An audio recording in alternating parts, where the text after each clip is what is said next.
మన రాష్ట్ర ప్రభుత్వం కూడా మరి ఈరోజు ఆటో కార్మికులను మొత్తం రోడ్డు మీద పడేసినట్టు చేసింది. ఈ రాష్ట్ర ప్రభుత్వం కూడా వెంటనే కార్మికుల పక్షాన ఆలోచించాలి. ఇలా కార్మికులు తమ యొక్క జీవనాన్ని కోల్పోయే పరిస్థితి.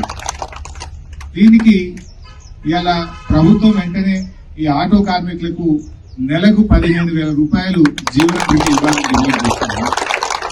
ఉచిత బస్సు మంచిదే, దాని ఎవరు కాదంటలేదు. ఇంకా బస్సులు పెంచండి.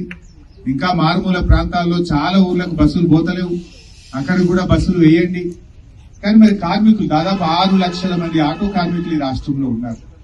మొన్న మధ్యనే హైదరాబాద్ లో ఒక ఆటో కార్మికుడు ఆత్మహత్య చేసుకున్నాడు.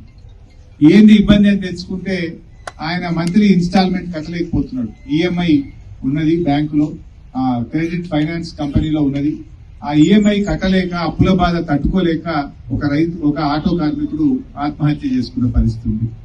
మరి ప్రభుత్వం ఒక మంచి పని చేస్తూ ఇంకొకరు ఉసురు పోసుకోవద్దు కదా, మరి వీళ్ళని కూడా కాపాడుకోవాల్సిన బాధ్యత ఉంది. ఇలా రాష్ట్ర వ్యాప్తంగా అప్పులు తెచ్చి రెక్కాడితే డొక్కాడని వాళ్ళు భూములు అమ్ముకోనో, ఫైనాన్స్ కంపెనీలో అప్పులు తెచ్చుకోనో, బయట వడ్డీ వ్యాపారుల దగ్గర అప్పులు తెచ్చుకోనో, బ్యాంకులలో అప్పులు తెచ్చుకొని ఆటోలు కొనుక్కొని తమ కాళ్ళ మీద తాము నిలబడే విధంగా వాళ్ళు ప్రయత్నం చేస్తా ఉన్నారు. మరి అటువంటి కార్మికులను కూడా కాపాడే బాధ్యత ప్రభుత్వం మీద ఉంది. ప్రభుత్వం వెంటనే ముందుకు వచ్చి ఈ ఆటో కార్మికులందరికీ కూడా నెలకు 15,000 రూపాయల జీవన భృతి ఇవ్వాలని తప్పకుండా రాబోయే రోజుల్లో అసెంబ్లీలో కూడా మీ యొక్క సమస్యను ప్రస్తావిస్తాం. అసెంబ్లీలో కూడా లేవనెత్తుతాం, ప్రభుత్వం మీద ఒత్తిడి పెంచుతాం. ఆటో కార్మికులకు న్యాయం జరిగేదాకా కూడా మేము మీ వెన్నంటి ఉంటామని చెప్పి కార్మికులందరికీ కూడా మనవి చేస్తాము. అదేవిధంగా ఈ గేమ్స్ అనేది కూడా చాలా మంచి కార్యక్రమం. మీలో ఒక నూతన ఉత్సాహాన్ని కలిగిస్తుంది, స్పోర్టివ్నెస్ ను పెంచుతుంది. మరి ఈ గేమ్స్ కూడా శారీరక దారుఢ్యాన్ని పెంచుతూ మీ ఆరోగ్యాన్ని కాపాడడానికి కూడా ఎంతగానో ఉపయోగపడుతుంది. ఈ స్పోర్ట్స్ ఈవెంట్స్ లో అందరూ ఉత్సాహంగా పాల్గొని మరి మంచి క్రీడా ప్రతిభను చాటాలని చెప్పి కూడా ఈ సందర్భంగా కోరుకుంటూ, మన సిద్దిపేట స్పోర్ట్స్ కు ఒక నిలయంగా ఉంది. అన్ని రకాల గ్రౌండ్స్ ఉన్నాయి మన దగ్గర.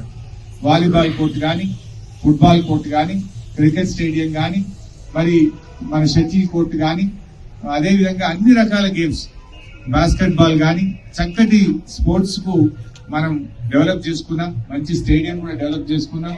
మీరు కూడా మీ ఆరోగ్యాన్ని కాపాడడానికి ఏమైనా టైం దొరికితే తప్పకుండా స్పోర్ట్స్ ఆడండి.